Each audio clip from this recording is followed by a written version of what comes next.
إن الدين عند الله الإسلام صدق الله مولانا العظيم.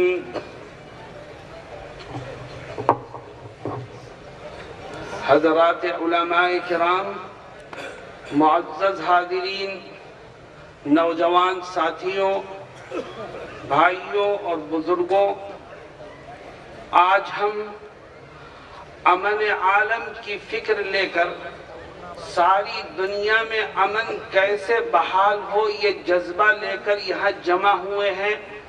خوشی کی بات ہے کہ اس جذبے کو لے کر ہندو بھی، مسلمان بھی، سکھ بھی، عیسائی بھی اٹھ رہے ہیں، کھڑے ہو رہے ہیں، پروگرام کر رہے ہیں اور جگہ جگہ اتفاق و اتحاد کے نعرے بلند ہو رہے ہیں. لیکن مسئلہ یہ ہے کہ اس دیش میں امن کے پیغام کو عام کرنے کی ضرورت کیوں پیش آ رہی ہے؟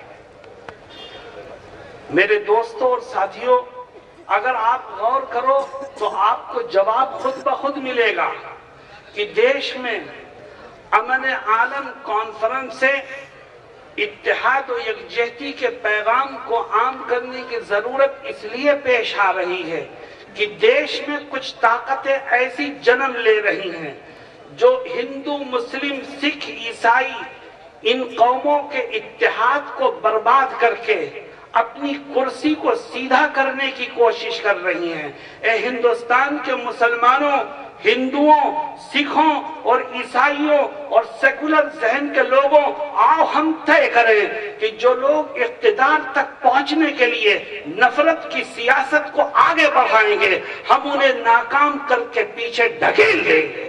میرے دوستوں اور ساتھیوں، میں آپ کے سامنے اس پیغام کو لے کر کے آیا ہوں کہ آج سے 65 سال پہلے، 70 سال پہلے جب یہ ملک غلام تھا اور یہاں انگریزوں کی حکومت تھی، تو انگریزوں نے آزادی کے متوالوں کو پکڑ کر جیلوں کی سلاخوں کے پیچھے ڈالا، کالا پانی بھیجا، مالٹا کے قلعے میں محصور کیا. ان جانبازوں میں سے، آزادی کے متوالوں میں سے ہمارے اور آپ کے رہنما، ہمارے اور آپ کے بڑے حضرت شیخ الہند مولانا محمود الحسن اور حضرت شیخ الاسلام مولانا حسین احمد مدنی بھی تھے، جن کو آزادی کی جنگ میں حصہ لینے کے جرم میں انگریزوں نے مالٹا میں قید کر کے سزائیں دی تھی. حضرت شیخ الہند رحمت اللہ علیہ جب مالٹا کی جیل سے رہائی حاصل کر کے بمبئی کے بندرگاہ پر پہنچے تو بمبئی میں ان کا استقبال جس طرح مسلمانوں نے کیا، اس طرح ہندوؤں نے بھی کیا، سکھوں نے بھی کیا، عیسائیوں نے بھی کیا. سب نے مل کر حضرت شیخ الہند کا استقبال کیا کہ دیش کا خادم آیا ہے جو سلاخوں کے پیچھے رہ کر جیل کی صعوبتیں برداشت کر کے صرف ملک کی آزادی کے لیے اپنی تمام توانائیوں کو خرچ کر کے ملک میں آ رہا ہے. سب نے استقبال کیا. حضرت شیخ الہند مولانا محمود حسن رحمہ اللہ نے یہ اعلان کیا مسلمانوں کو، ہندوؤں کو اور اس دیش کی اقلیت اور اکثریت کو جمع کر کے کہ دیکھو، آج تک آزادی کی لڑائی تنہا مسلمان لڑتا رہا اور یہ تن کے گورے من کے کالے انگریز 7 سمندر پار سے آ کر اس دیش کی جنتا کو آپس میں لڑاتے رہے اور حکومت کرتے رہے. اگر دیش کو آزادی دلانی ہے تو آؤ ہم سب مل کر کے، ہندو، مسلمان، سکھ، عیسائی، سب مل کر کے یکجٹ ہو کر کے انگریزوں کے خلاف قدم اٹھائیں. تو مجھے یقین ہے کہ اگر ہم سب مل کر کے سیسا پلائی ہوئی دیوار بن کر کے انگریز کے سامنے کھڑے ہو جائیں گے تو اسے اپنا بوریا بستر گول کر کے یہاں سے جانے پر مجبور ہونا پڑے گا. چنانچہ حضرت شیخ الہند کی جو جمعیت العلماء کے فاؤنڈر ہیں، ان کی اس تحریک پر جہاد آزادی کو ہندوؤں، مسلمانوں، سکھوں، عیسائیوں نے مل کر کے لڑا. اور جب اس دیش کی جنتا متحد ہو گئی اور سب نے مل کر کے جہاد آزادی کے لیے قدم بڑھائے تو انگریز جیسی طاقت کو بھی اس ملک سے بھاگنا پڑا۔ لیکن میرے دوستو، انگریز چلا گیا، لیکن انگریز کے جوتا چاٹنے والے آج بھی اس دیش میں موجود ہیں، جو جنتا کو لڑا کر کے حکومت دیکھنے کے خواب دیکھ رہے ہیں۔ آج ہمیں جمع ہو کر اس بات کا عہد کرنا ہے کہ جس طرح ہمارے پرکھوں نے، ہمارے بڑوں نے، ہمارے بزرگوں نے آپس میں یکجٹ ہو کر کے انگریزوں کو بھاگنے پر مجبور کیا، اسی طرح ہم محبت کے پیغام کو عام کر کے آپس میں متحد ہو کر کے انگریزوں کے چیلوں کو، ان کے جوتے چاٹنے والوں کو اس دیش سے بھاگنے پر اور حکومت چھوڑنے پر انشاءاللہ مجبور کریں گے۔ اور دیکھو تحریکیں شروع ہو گئی ہیں، دلی کے الیکشن میں وہ ناکام ہوئے، بہار کے الیکشن میں وہ ناکام ہوئے، اور اللہ نے چاہا تو یو پی کے الیکشن میں بھی وہ ناکام ہوں گے انشاءاللہ۔ میرے دوستوں اور ساتھیوں، دیکھو یہ دیش اگر چلے گا تو پیار و محبت سے چلے گا۔ جو نفرت کے بیج بو رہے ہیں، میں نے کہا تھا کانپور میں بھی، میں نے کہا لکھنؤ میں بھی، میں آج آپ کے سامنے بھی کہتا ہوں کہ جو نفرت کے بیج بو رہے ہیں وہ صرف مسلمانوں ہی کا دشمن نہیں ہے، وہ ہندوؤں کے بھی دشمن ہیں، وہ اس دیش کے بھی دشمن ہیں۔ ہمیں اپنے دشمنوں کو پہچاننا ہے۔ میرے دوستو، آج بات ہو رہی ہے کس کی؟ آپ کو یاد ہوگا کچھ وعدے اور سبز باغ دکھا کر کے فرقہ پرستوں نے دہلی کی حکومت کو ہتھیایا اور اقتدار میں آئے، اور جب اقتدار میں آ کے بیٹھ گئے اور وعدے پورے نہیں ہو سکے تو نئی نئی باتیں شروع کی تاکہ جنتا کے موڈ کو، اس کے ذہن کو بدلا جائے۔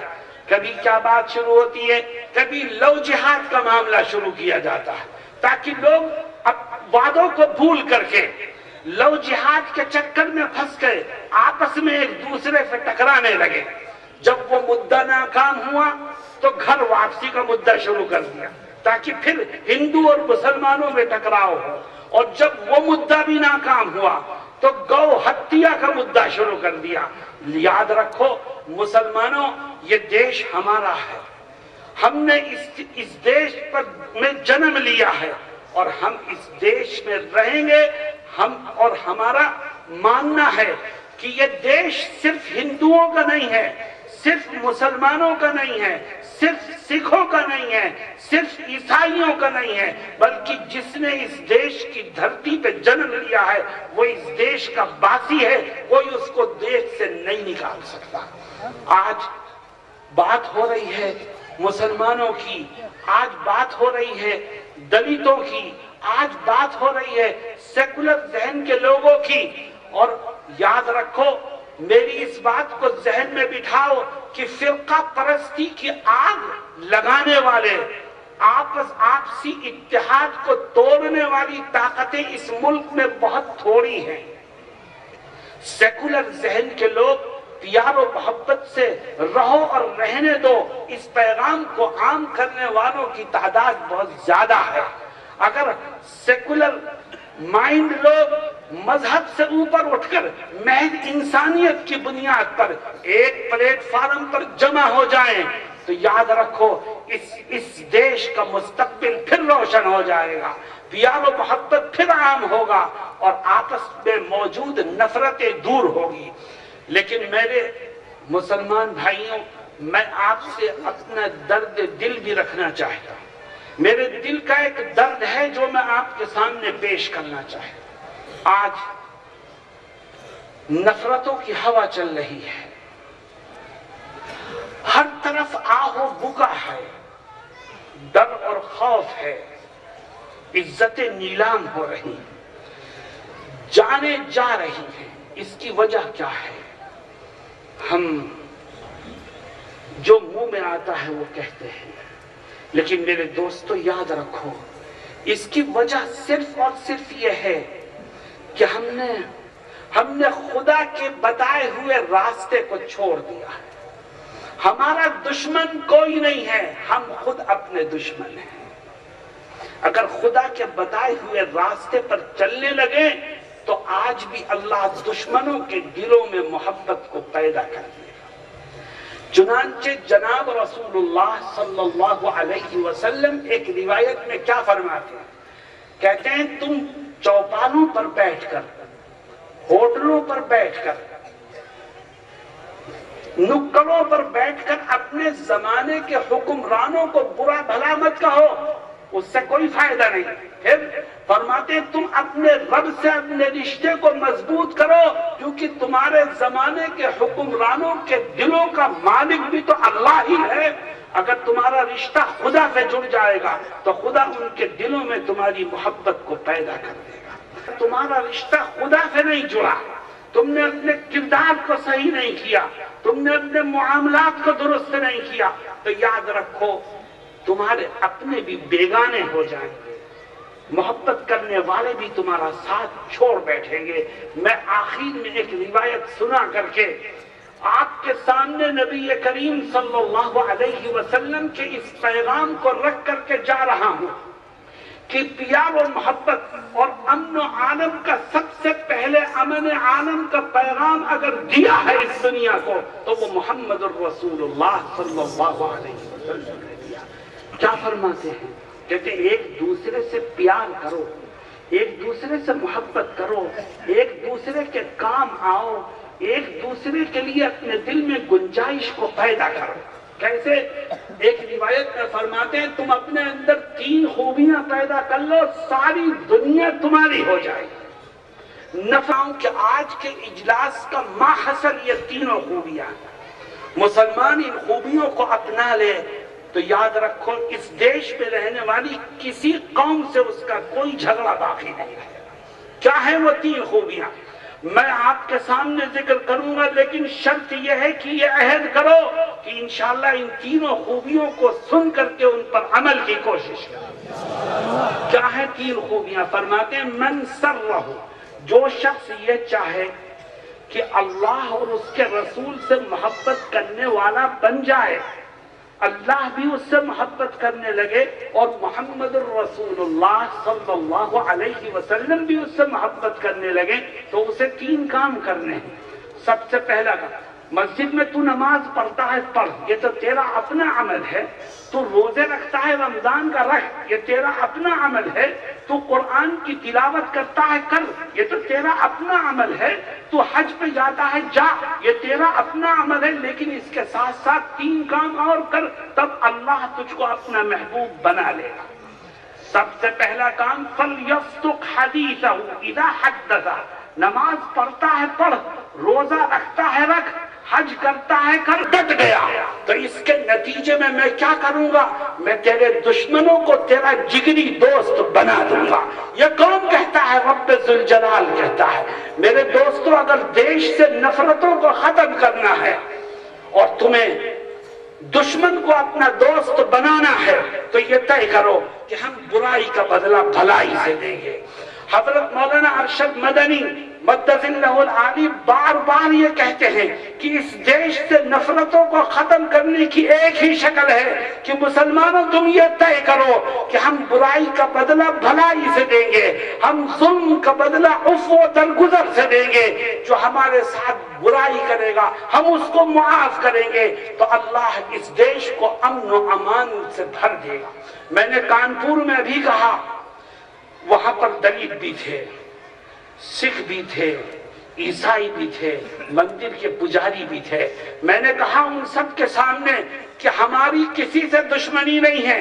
اگر RSS والے، بی جے پی کے لوگ، شیو سینا اور بجرنگ دل کے لوگ اگر آج بھی اپنی فرقہ پرستانہ ذہنیت سے توبہ کر لیں اور سیکولرزم کو ماننے والے بن جائیں تو آج بھی ہم ان کے ساتھ کھڑے ہونے کو تیار ہیں۔ ہماری کسی سے کوئی دشمنی نہیں ہے، لیکن ہاں فرقہ پرستی کو ہم اس ملک کے لیے مہلک اور زہر سمجھتے ہیں۔ میرے دوستوں اور ساتھیوں، میری دعا ہے کہ اللہ رب العزت ہمارے اس مل بیٹھنے کو قبول فرمائے اور پیار و محبت کی فضا کو ملک میں عام فرمائے، اور جو پیغام میں نے آپ کے سامنے رکھا ہے، نبی کی جو تعلیمات پیش کی ہیں، اللہ رب العزت ان تمام تعلیمات پر ہمیں عمل پیرا ہونے کی توفیق عطا فرمائے۔ وآخر دعوانا ان الحمد للہ رب العالمین۔